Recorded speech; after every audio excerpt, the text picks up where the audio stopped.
Okay, everyone, it's 11:01. Thanks for joining today's Princeton Mortgage Pro Series webinar. If this is the first time you're joining us, welcome. And if not, we're glad to see you again. Today, Mark Gordon is going to take us through why to-do lists are evil. There's going to be a QR code on your screen in a few minutes that Mark will reference. So make sure you have your phone and we'll have downloads to help you follow along during this session. I'm going to pass it over to Mark now to get things started. Awesome. Thanks, Liz. I appreciate it. Yeah, welcome guys to the webinar. I hope you guys if you're joining for the first time, thank you, like she said. And we're going to recap kind of what we went over last time as these topics are integrated. Today's topic is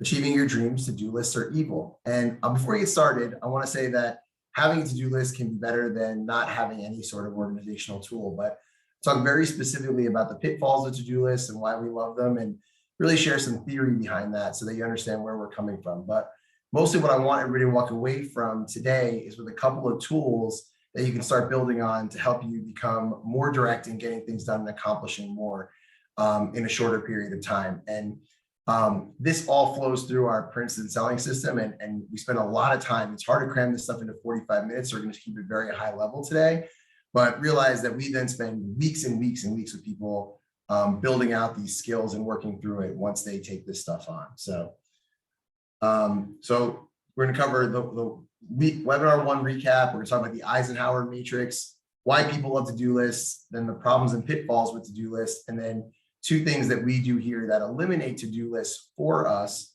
and how we use these tools, scorecard and calendar, to accomplish more in less time. So last time we talked about objectives and key results, which is our high-level goal-setting framework. A lot of us, when we start setting goals, or one of the reasons we don't set big, hairy, audacious goals for ourselves, it's very hard for us to set a goal unless we know how we're going to get there. We talked a lot about how we don't want to operate that way when we're setting goals. We actually want to figure out what we want our life to look like, and then use key results on a quarterly basis, along with the scorecard and calendar stuff we're going to talk about today, to help you devise the plan for how you're going to get there.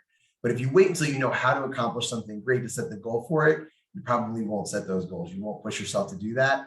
And so again, last time we focused on how we set those big, hairy, audacious goals for ourselves, or objectives, right? And the difference between you're going to set an objective, writing it down, sharing it with somebody, you can up your chances of completing it to 76%. Whereas if you keep a goal kind of hidden away in the back of your mind and you don't tell anybody about it, or you have a New Year's resolution you don't share with anybody, you only actually have an 8% chance of pulling that off, right? And so 1 out of 12, we can get from 1 out of 12 to 3 out of 4 if we do these things and follow that process. And so hopefully you have your objectives, you have your key results. Now we're going to talk about how we turn that into action and actually making those things happen, right? So Eisenhower it kind of gives us a little bit of a framework that we have in order to figure out where do we start with this stuff in terms of how do we prioritize what we're going to do and what we're not going to do. And so I'll give you the Eisenhower matrix here. It's very simple, right? It's a simple concept. The important and urgent activities that come up, right? These are the things as a realtor or as a loan officer, and we're teaching this to loan officers, you do because they make sense, right? A customer calls, the prospective, someone calls and say, hey, I'm looking to list my house. Somehow we always make time for that call, right? No one's ever too busy for that call, the important and urgent stuff, right? Or, hey, I have a question about my contract, and it's like something that's going to make the deal fall through. You're going to take that call. If it's really important, you wouldn't be where you are, or you wouldn't be successful at all if you weren't really good at the important and urgent stuff, right? We're also pretty good at urgent and not important stuff. The question is, are we doing that ourselves, or do we have processes to delegate those things? Do we have people on our team? Do we outsource some of that? Do we have a transaction coordinator? Do we have this thing? I think what are the important, but the not important but urgent things that come up? That do we have a plan for that? And is that stuff getting in our way? And then also our not important but urgent stuff of, oh, I have my little red light on my Facebook stuff. I have 3 new notifications. I have to click on that. How do those things distract us from this other category, which is what we're going to talk a lot about today? And the most important one is the important but non-urgent stuff, right? This is the first stuff. So this is actually the $500 or $1,000 an hour work that you do. This is how you become at the top of your field. It's being disciplined about your important but non-urgent stuff.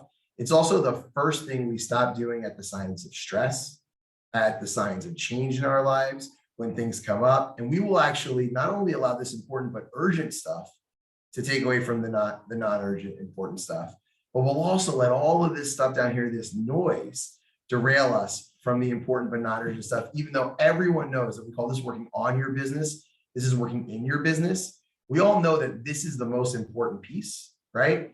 But it's the first one to go away. And when I often talk to people who are at the top of their field and they're stressed and ask them, how much time do you spend? This is the prospecting. This is the designing your mailers. This is the follow-up phone calls that you do with your customers. All the things that actually help you build your business and get more business, we stop doing them right away. And so we want to figure out how we're going to spend the time here. This is actually the most important. If you're going to accomplish something amazing, your big, hairy, audacious goals, you can never do it just living on this side of the chart. You have to do it here, right? Important, but not urgent. That's what we talk about here all the time. And guys, really, if you want to keep your cameras off, that's okay. But if you turn them on, I'd love to see you guys. It'd be great to have you guys as interactive as possible. So Eisenhower said, okay, hey, we're going to do the important things first, quickly, important but not urgent, get them scheduled on a calendar. That's what we're going to talk about. What we do right now with these things often is we put them on to-do lists, right? Or by the way, we say we have a habit around them, but then we don't follow our habits for those things. And so they just get lost. So I want to talk a little bit about to-do lists. I'm going to say it again. We have to-do lists because they work better than having nothing. They also make us feel really good, right? It's an accomplishment just to write down the to-do list. It's an accomplishment to cross something off. I mean, you've heard the old adage, like at the top of your to-do list, make a to-do list on the top and then cross it off so you can feel really good about yourself and how that goes. There's a bunch of problems with that though. So the reason we started making to-do lists is because in general, people have about 15 projects they're working on at any given time. That's what Harvard Business Review says in their study, right?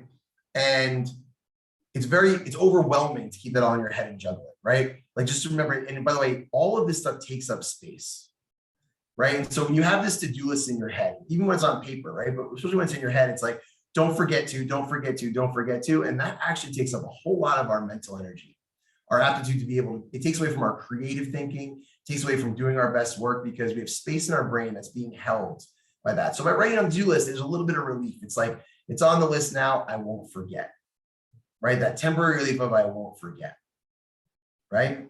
And that's good, feels really good, right? The problem with that is that there is no plan to do the things on your to-do list. They're just there. I'm gonna do them, they're on my to-do list. Feels good, there's no plan. In fact, if you're honest with yourself, you've probably written things down on your to-do list that you knew you weren't gonna get to today, but you just didn't want to forget. And so you write it down, that therapy of writing that thing down. It's like, you're saying there is no way I can get this done, but I'm going to put it on the list anyway. And that gets to the core issue of why to-do lists are evil. They allow you to say yes to everything. We say yes to too many things, and we do it without any sort of thought or responsibility for the things that are important but non-urgent. So everything you say yes to means you said no to something else. But with a to-do list, you never know what that thing is. Let me say it again. Saying yes to anything means saying no to something else, but you don't know what it is if you're operating off of a to-do list. So maybe it's time with your kids, time with your family, time at the gym, right? Time doing your important but non-urgent prospecting work, your marketing stuff, your mailers, your posts on social media. All of this gets taken up by the urgent and your to-do list, right?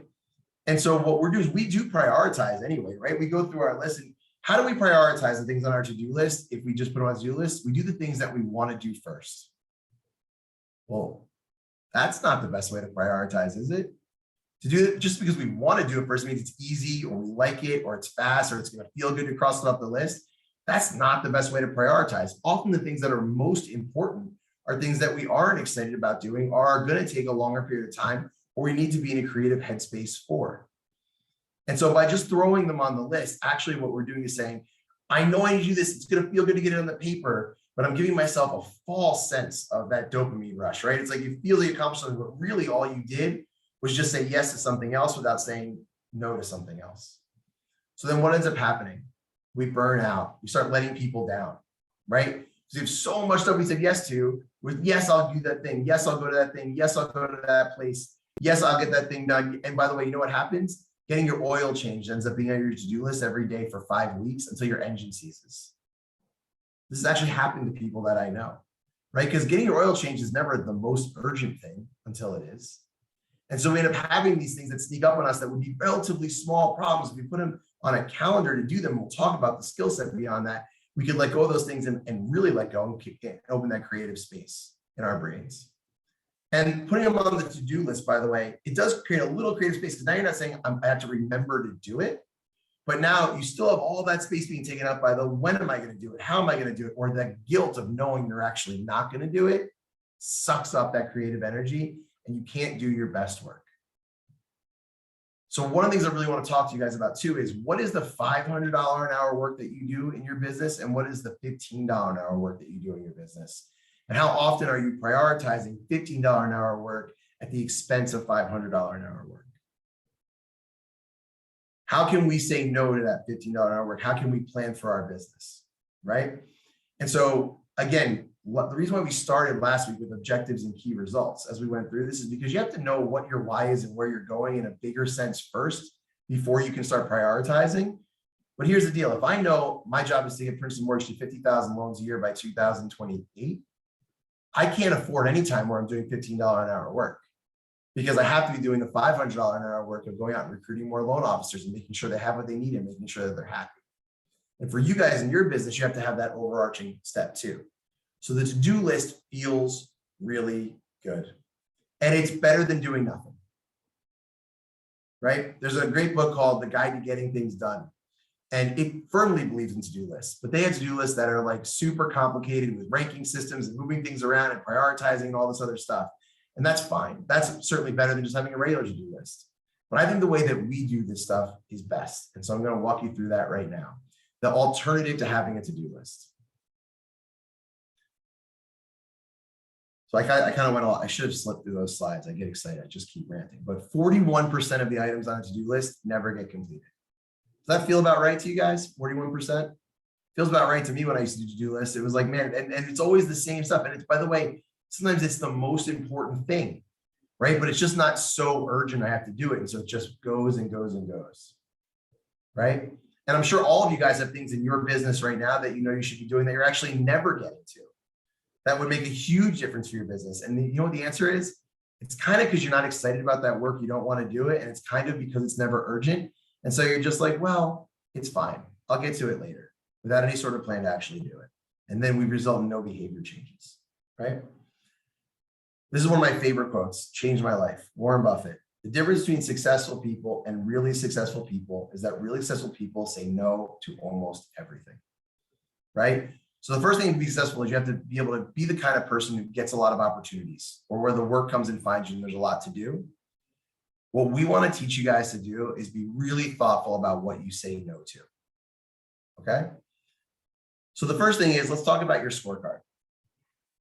In your business, this is regardless, any sort of sales that you do or anything that's sales related, the important but non-urgent work should be about 10 to 12 hours a week.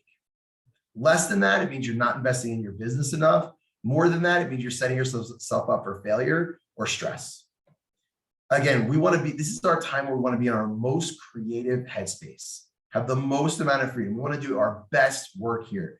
This is the $500 to $1,000 an hour work, right? So 10 to 12 hours a week on the important but non-urgent stuff, right? What should be on your scorecard? So we talked about key results last time. Let's say my objective is I want to be the #1 realtor in my MSA. I live in Charleston, #1 realtor in Charleston, right? And I want to do it by, maybe put a date on it. I want to do it by 2030. Cool. Key results. What are the things I need to do in this quarter, in Q2 coming up, that are going to let me know pass fail if I'm on my way to do it?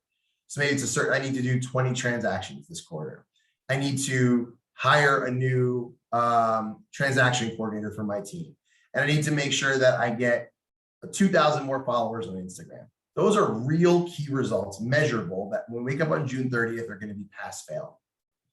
The things that are going to go on your scorecard are the important but non-urgent activities that you say to yourself at the beginning of the quarter, if I do these things consistently every week, I'm very confident I'm going to hit my key result, right? Because again, the whole point of this is we're so bad at saying, my dream is to be number one. What should I do today? We can't do those two things. So we have to build this bridge. So the first part of the bridge is, what are my quarterly key results? 20 transactions, hire a world-class transaction coordinator, and what was the last thing I said? and 2,000 new Instagram followers. So then on my scorecard, what am I going to do for that, right? It's like, well, I want to make sure that every week I'm having 54 conversations with my workflow. I want to make sure I'm doing at least 2 interviews with potential transaction coordinators every single week. I want to make sure I'm sending out a marketing email designing and sending out a marketing email to all of my prospects or my sphere of influence every single week. I want to make sure I'm having 50 times where I'm liking or commenting on social media to keep my engagement up with my followers. All those things can go on your scorecard, that important but non-urgent work, and I'll kind of walk you through it. But all of that is with the idea that these are going to make sure that when I wake up on June 30th, I'm going to have achieved my key results. So this is an example of the scorecard that we actually use here at Princeton. Some people really get into this, but we stole a lot of this from Ninja Selling. Some people only use the calculation part of it here. Both things are okay. And I know if you scan this QR code, we're going to send this to you. We'll also send you a copy of our calendar template so that you guys can see it. But high level, I'll just kind of comment on this. We start here with, what are our gratitudes? We want to spend time every day talking about what we're grateful for, start off our day with that. We want to have all these forward conversations. And for our loan officers, it's some with realtors, some with potential borrowers, some with people that we're recruiting, whatever it is. We want to have a certain amount of, by the way, Ford stands for family, occupation, recreation, or dreams. 3 to 5 minute conversations with people in our networks that we stay in touch and build relationships. So that's a big part of our scorecard. And we get points for every one of these out of a 100-point scale. We want to have our social media posts and our social media interactions. We want to call all of our in-process customers during the course of the week and have conversations with them, right? We want to attend our 2 sales trainings every week so we continue to grow and get better. We want to have our one-on-ones and then consider some other things that you have here that you might add in here, like, oh, did I do my marketing requesting? Did I do this and that? Whatever is important to you to get to your key results should be on your scorecard. And your scorecard should change as your key results change, right? So, one of the things I got wrong when I first rolled this out of Princeton, I was like, this is the scorecard. Everybody should do this stuff. I disagree with that completely in hindsight. It's actually, this is about what are the important but non-urgent things you want to do that you're not doing. And this will draw focus to them. And at the end of every week, when you look at your scorecard, and it's just for you, it's a mirror. And the mirror says to you, am I behaving the way that I wish I was behaving or that I want to behave to hit my goals? And then you can iterate and grow from there.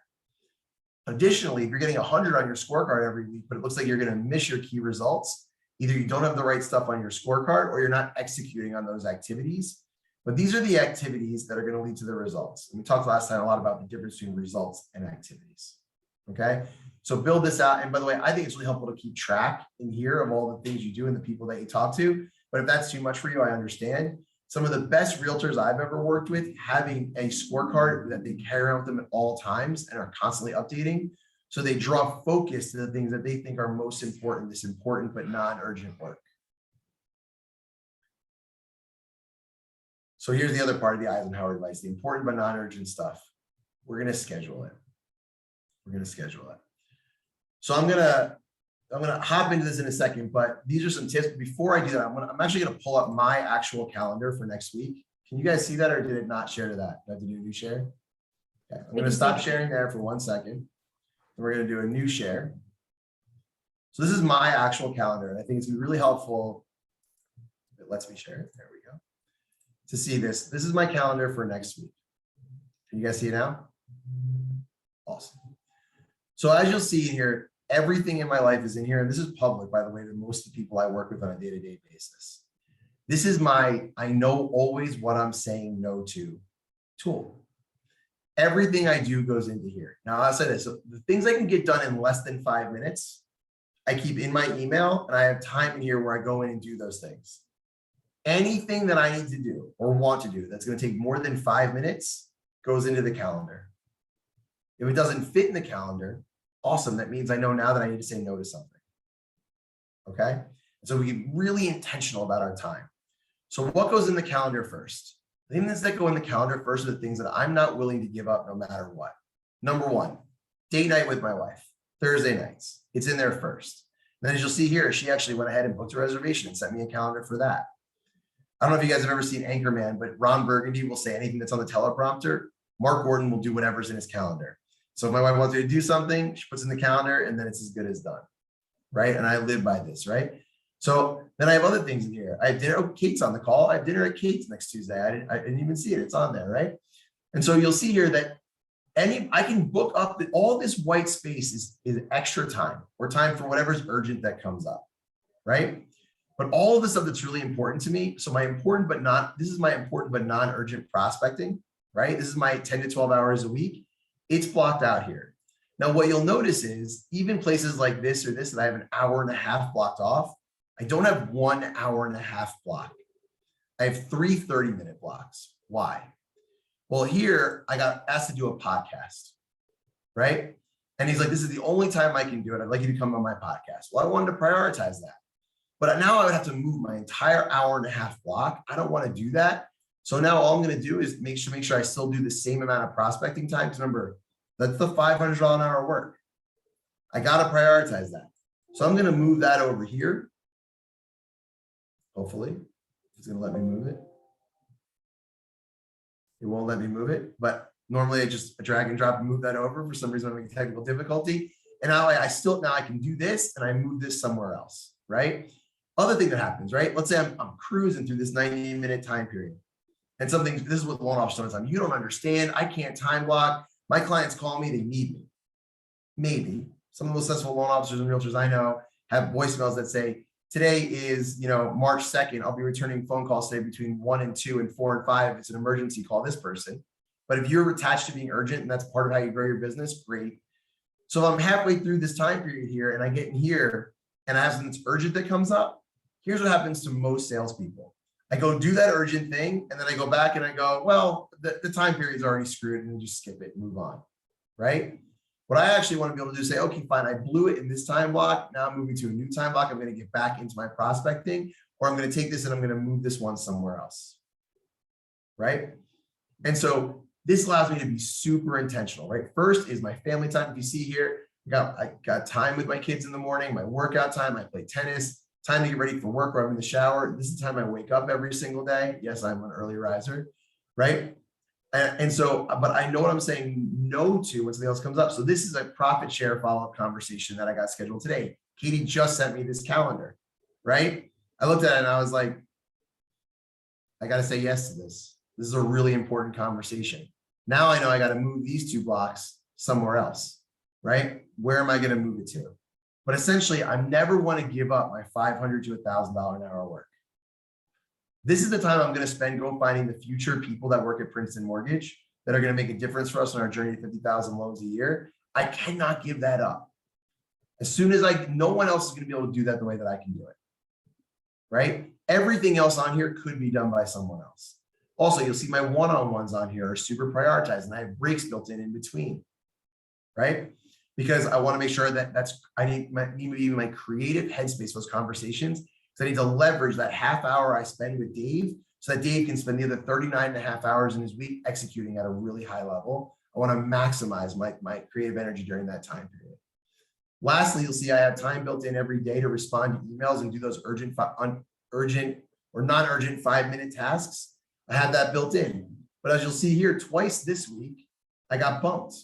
I don't even know what this is, but apparently I got booked for that. And then I have a drinks with a guy I know down here. So you'll see here, I write the schedule. I move this 15-minute block right here so that I can have a little bit more time, right? In order to respond to those emails, I blocked that out in those 15 minutes. And so I said, this man has said no to this time. I have to say yes to it somewhere else because I'm not going to leave for the day without doing that, right? And again, so how much are you being intentional with where your time goes? This looks like a lot to manage. It's actually the habits that you can build in 1 month. 1 month of doing a scorecard, 1 month of living your calendar this way, you will never go back, right? So I'm going to stop sharing that. I'm going to get back to our presentation, share there. So to recap some of the strategies that we just went over, schedule any activities that you're unwilling to give up first. your family, your friends, your date nights, your kids, you will be very resentful and less effective if your work is stealing that time. And by the way, if you realize that you're losing that time, then maybe it's time you get an assistant, that you build your business differently. You have to be able to consciously prioritize. 2, break the remainder of your calendar into 15-minute or 30-minute blocks. So you have the 10 to 12 hours a week. Don't just put 3 hours on Wednesday that says make phone calls, because you will get interrupted. You will feel overwhelmed by that. And you can't move that 3-hour block anywhere else. You're setting yourself up for failure. Smaller blocks, even if they're next to each other. Assign blocks to all of your important but non-urgent scorecard items, right? So again, we have our big, hairy, audacious goal. We have our quarterly key results. We have our scorecard, which is the activities that are going to help us achieve our quarterly key results. We're going to take everything on our scorecard and put it in our calendar. Because if you don't put it in the calendar, it's a wish list, not a scorecard. So do you see the difference now between to-do lists and this? A to-do list is a wish list for things you're hoping to do. A scorecard and a calendar is a plan to do them. So if you think it felt good to put down, I got to get my oil change on the to-do list, you think that gave you some energy back? Imagine if you put it on your calendar that between 9:30 and 10:30 next week, I'm going to get my oil changed. And now you can completely let go of that as something in your brain. You can completely release it, because now you're not saying I have to remember to do it and when am I going to do it? You're saying it's as good as done. Once it's in my calendar, I can let go of it like I already did it. And that was life-changing for me. The difference between writing down, get your oil changed, to setting an appointment for 9:30 to 10:30 next week and knowing what that means I have to say no to. Because by the way, if you go back to my calendar, you'll see that I'm missing my tennis time on Thursday to get my oil changed. But I was willing to give that up. Sounds silly when you say it like that, but that's real, right? And so well, it's either that or, I don't get my oil changed and maybe my car explodes, or just the engine seizes, right? So we have to prioritize those things, but I want to know what I'm saying no to when I say yes, right? When I got to get a haircut, it's the same thing. It's like, I got to know what I'm saying no to say yes. So block off time where you'll handle any urgent tasks. Have time built in at the end of the day, especially for anything that you can do quickly and urgently, right? And by the way, you can build huge time blocks of just nothing time, creativity time, whatever you want to do the urgent things. You have control of your calendar, right? Some of the most successful people I know only schedule 20 to 25 hours of their week, and they have everything else blocked out for whatever comes up, or creativity thinking time, right? If something is urgent, must take over one of your scorecard blocks, reschedule the scorecard item, reschedule that calendar entry, right? So in other words, if I missed this time, cool, where am I going to go put that time back? Or if you're not putting it back, realize, wow, was that phone call, that 15-minute phone call worth saying no to, 15 minutes of prospecting? How much money did I cost myself on that $500 an hour work by taking that phone call? Be really conscious of it if you're not going to reschedule it. And by the way, don't worry about getting this perfect. Just start doing it. Just start. Here's the sample calendar that we gave out when we first started doing this. And you'll see here, I didn't figure out the 30-minute time block thing right away. You can start this way, right? But all the different things for my loan officers that we were getting started for the day, building those things in here, being very intentional with our time. And again, if you you click that QR code, we'll send that over to you. That is the meat and bones of the presentation today, right? And so I'm going to open up to questions, but just to kind of recap again, to-do lists are the feeling it gives you is a fake sense of accomplishment. 41% of the things you put there, you're not going to do. We know that. That's what the research tells us. We know we want to do this because we have as many as 15 projects we're working on at any given time. I was meeting with the marketing team before this, and they have a crazy amount of things on their key results they need to get done for Q2. Like when we came out of Q2 planning, it was like, hey, marketing team, we need you to build everything under the sun, right? The best work is done, by the way, when we have deadlines and not enough time. But they have to be super thoughtful and deliberate with every minute of every day as we go forward this quarter, or they will not hit their goals, right? And having a to-do list is a plan for insanity. Courtney, who runs our marketing team, will tell you that before she started operating this way, I would often get emails from her at 3 o'clock in the morning because she would say yes to everything without a plan. And by the way, she was going to get it done. She just decided not to sleep anymore. By the way, she had 4 little kids while she was doing it. And it's like, yeah, I can do it. I can do it. I can do it. We can do it. I can do it. I can do it. We can do it. And the answer is sometimes the answer is no, you can't. And so I always go back to that Buffett quote, right? The difference between successful people and the most successful people is the most successful people say no to almost everything. Pick your spots and your opportunities. So I'll turn it over to you guys. What questions do you have that I can answer for you? Or are there any other feedback that you have about the presentation? I know no one ever wants to be the first person. I have a question, Mark, just in Sure. terms of, so say you have like ideas that you're thinking about long-term projects. Do you like keep a running list? Do you automatically set aside time to start working on those, even if they're like projects you foresee like 6 months out? How do you, if they're not immediate to-dos, how do you organize that? Well, so you have to decide, right? So if I'm not going to start working on the thing at all right now, then I might as well put on a whatever. I'll put a calendar entry to revisit when I might want to start this 2 weeks from now, right? Or 3 weeks. Like a before, creative right? list or something. Right. But if I'm starting Q2 now and I'm like, hey, in Q2, I got to get this thing done. I'm not committing to this team here that I can do it unless I can literally right now find and block out the time I'm going to do it in my calendar. And by the way, everything takes 1.5 times as long and costs 1.5 times as much as you think. So when you're budgeting this stuff, if I think a project is a 15-hour project, I'm budgeting 22 hours in my calendar for it. Because it's going to take 1.5 times as long as I think. Right. And so until you get really good at projecting how long something's going to take, always give yourself extra time. So, but the answer is yes. No matter how long-term a project is, I will not say yes to it until I have the time blocked out to get it done. It's a recipe for driving yourself crazy. Right. Or to waking up at 3 o'clock in the morning to do the work. What other questions? It's cool. We're just going to post this on YouTube for the entire world to see. So no pressure with your question. Nobody? I have a question. Sure. How do you determine kind of the color coding that you are using on your calendar? Because right now I kind of do mine by department, but it seems like you do yours by priority. So a couple different things about that. One is I think I've noticed that different personality types or different people have like a very different relationship with the colors in their calendar. For some people, it is like the most important thing in the world that all the colors match and they tell a different story and that they're very into it. I have to admit, like I'm very like in the middle on this. Like if it's wrong or like it doesn't really bother me that much.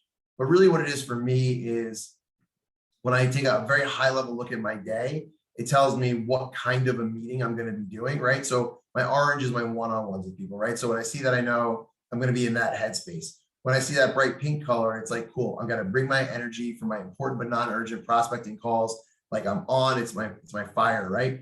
When I see like my beige is like my appointment with my therapist every week on Fridays. It's like it gets me in my calm headspace in order to have that meeting and make it most effective. And so really for me, it's just about being able to take a very quick look at it and know what I have on the agenda for that day and the mood that I'm going to be in for me through that color when I do it. At the same time, I'm not as crazy about it as some people. Like my wife, everything has a color that means something to her and it's super pretty and super intense. And I didn't even know there were extra colors. She like found a way to put like new extra colors in the calendar. And so like that stuff is a little bit less important to me that way, but whatever gets you excited about living this way, you should lean into. And so if the color coding and the tat, like, you know, whatever the thing is that gets you going, lean into it, right? Because I think whatever time you be like, oh, I'm just more time being organized than it takes to do this stuff. No, you won't. You will not. These are muscles you build in the beginning. It's time consuming. And after 3 or 4 weeks of it, it takes almost zero time and it becomes very satisfying. Right? And your stress level will go down tremendously. Right now, most of you guys are living in a world of I've said yes to everything. I don't know how I'm going to do it. And you're like, well, why am I stressed? Or why am I not conscious in the time I'm spending with my kids or with my wife or with my husband? It's like your brain's always somewhere else. It's like, yeah, because you're worried you're letting the whole world down. You don't know when you're going to get to the stuff. By having it all on your calendar, you get very intentional about it. And it is a game changer. There's a whole different way of living in, but here's the biggest thing it does, right? I want to say this again. Writing down, get your oil changed does provide some relief because now you're not worried you're going to forget to do it, but you still don't have a plan to do it. And that still takes up a bunch of creative space. By living this way where everything has a time and it's almost like it's done the minute you put it in the calendar, right? All of your other time you get back, that discipline equals freedom. The discipline of being delivery time equals in all the other time, when there's white space in my calendar, I literally have nothing to do. Right? Like I can go do whatever I want and I don't have to feel guilty about it. I get to be present for it. I get to go be creative about it. I get to go pick up a book or watch a movie or whatever else thing I'm going to do that's going to be in my most creative space because I get that time back. If you're overbooked, you said yes to everything, there's never free time. That's, by the way, we end up drinking or we end up people getting high when they get home so they can escape. I don't want to think about all the stuff I have to do. I just want to be able to escape this moment and do this thing. And it becomes, well, as soon as you get home from work, I got that glass of wine so I can shut it off. Right? Because I want to be able to let go of all those thoughts that are dancing in my head. Right? But you can do it. You can put it in that calendar and move forward with it. Right? And so it's very liberating when you get it right. Any other questions or anything else that triggered or brought up? Are you going to put that QR code back up on that calendar thing? Not that one, the other one that Yeah, I will, if you The send us the QR code QR has code, we will both get you. docs. We will get you both docs, and Okay. I'll actually see if I can get you a copy of my calendar. Also, maybe sans a name or two that I'll take out, so that you guys can see that as well. Yeah, that would be helpful for me. Absolutely, thank you so much. I appreciate it. Thank you. So I have my hand up. Oh, hi, Steve. How's Hey, me? sure. So I'm here as a guest and I appreciate the invitation. Enjoyed the presentation. Hi, Ray. How's it going? And I am sending your book today, I promise. It's on my calendar now. There you go. Do you have any questions, Steve, or you just wanted to say that you enjoyed it? No, I just wanted to say I enjoyed it. No, I have no questions. Awesome. I like to deal in answers, if you know what I mean. Perfect. But by the Tracy, way, you got to ask questions first. You always leave with questions. there you go. That was actually our training. this Or should I morning. not say, what do you always lead with? There you go. A Tracy, did you have a question? I just want to say I'm also a guest. Hi, Barb. Barb said Nava and I work very closely together, and I'm a list girl, man. I have a notebook. I fold pages over. I write stuff down. I get excited to scratch stuff off. But I feel starting slow for someone like me, that's how I use it. Starting slower is maybe a better way for me to try that. Like putting the oil change and putting the haircut, putting the solid things that I know, and then just gradually moving over to, change is hard. Obviously, I've been doing this for 10 years as an agent, and that's how I started out doing it. So that's how I do it.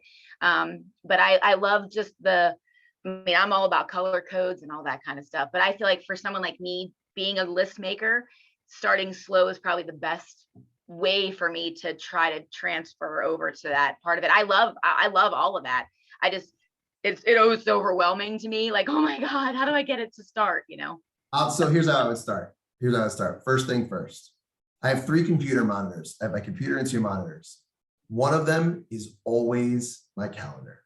Right. Nothing goes on that screen except for my calendar. That is, it's always usually right here on my left.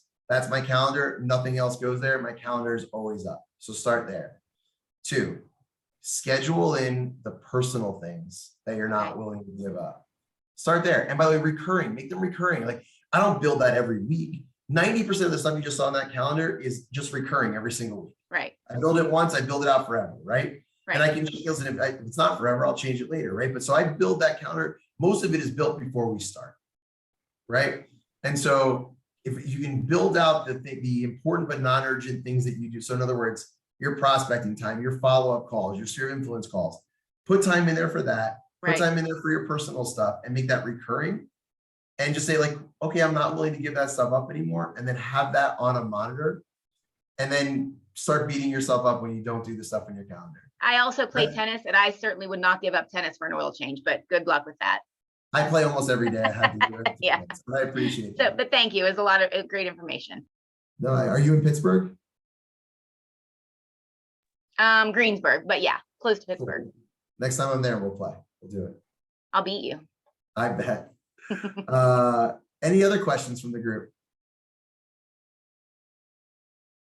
All right, guys. Well, I appreciate you making time for the presentation today. Hope you got a lot out of it. We are going to send you guys a survey.